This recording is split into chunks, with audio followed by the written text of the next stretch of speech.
জামিন নিয়ে যে বাণিজ্য চলছে, জামিন নিয়ে যে অরাজকতা চলছে, সেটা বন্ধ করার জন্য পুলিশকেও আমাদের সাথে কাজ করতে হবে।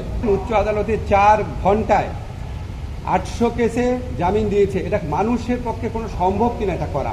এবং এটাতে যারা যারা আইনজীবী ছিলেন, আপনারা নিজেরা ইনভেস্টিগেট করে দেখেন। অধস্তন আদালতে কিছু কিছু জামিন হয়েছে, সেটা উচ্চ আদালতের তুলনায় খুবই কম। আমি বলতে চাই, যেই জামিন হয় সেটার কমপক্ষে 70-80% উচ্চ আদালত হয়েছে, কমপক্ষে 70-80%।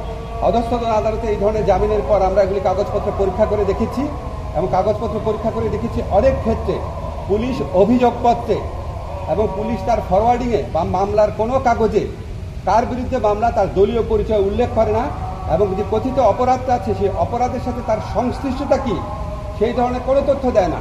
যদি অভিযোগপত্রের মধ্যে থাকে যে এই অপরাধটা করার সময় মিটিংয়ের মধ্যে ওই ব্যক্তি উপস্থিত ছিল, বা তার হাতে আগ্নেয়াস্ত্র ছিল, বা তার ভিডিও কনফারেন্সে বা তার ইমেলের মধ্যে এই তথ্য পাওয়া গেছে, তখন বিচারকের পক্ষে স্কোপ থাকে বুঝার যে তাকে কি জামিন দিবে কি দিবে না।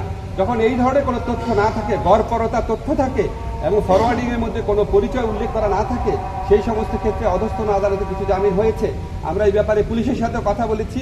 জামিন যে জামিন নিয়ে যে বাণিজ্য চলছে, জামিন নিয়ে যে অরাজকতা চলছে, সেটা বন্ধ করার জন্য পুলিশকেও আমাদের সাথে কাজ করতে হবে। পুলিশ অনেক ক্ষেত্রেই করছে, কিছু কিছু ক্ষেত্রে করছে না। সেই সমস্ত ক্ষেত্রে আমরা পুলিশের কাছে আমাদের উদ্বেগের কথা জানিয়েছি। আমরা তারপরও আপনাদেরকে আবারও বলতে চাই, আমরা স্বাভাবিক জামিন যেই জামিন আপনার একটা অভিযুক্ত ব্যক্তির প্রাপ্য, সেটার ব্যাপারে আমাদের কথা নাই।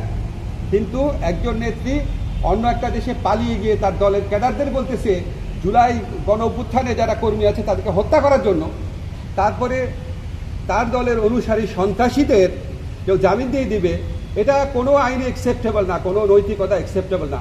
এই ব্যাপারে আমরা ইনশাআল্লাহ ভবিষ্যতে আরও শক্তভাবে আরও কালেক্টিভলি কাজ করব। গুড লাক পেনের সফট অয়েল বেসড ইঙ্ক দেয় নিখুঁত লেখার আত্মবিশ্বাস। Good luck pen, make your lakh.